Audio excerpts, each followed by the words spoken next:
Ibinahagi ni Andrew sa Facebook ang kanyang sorpresa nang makuha niya ang bill mula sa isang restaurant sa Seoul, South Korea.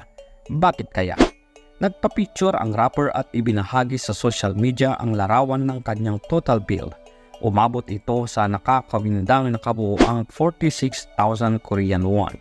Binanggit din ni Andrew ang mga pagkain kinain nila kung bakit ganito kamahal.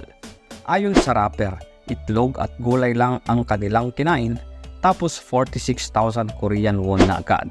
Kita sa larawang ito na ito lamang ang nakahapag sa kanyang lamesa. Pero teka lang, magkaano ba ang 46,000 Korean won kung sa pera ng Pilipinas? Kung sa rate ngayon na bawat isang Korean won ay 0.042 centavos, ay pumapatak ito na nasa halos 2,000 piso. Mahal pa rin no kung itlog at gulay lang. Ang reaksyon naman ng mga netizens, okay lang yan, wala pa namang 2K eh. Sana na-enjoy ka din Drew. Actually mahal pa din yung nakain niya sa Korea, mukhang normal na traditional restaurant lang. Di mo alam price value sa iba't iba bansa. Mapawaw ka po talaga lalo na kung inosente pa kayo. Sa totoo lang, sulit naman yung kinain niya dyan. Barya lang yan, Sir Drew Ford Medina. Ikaw kachika, magbabayad ka ba ng halos 2,000 piso sa simpleng itlog at gulay lang?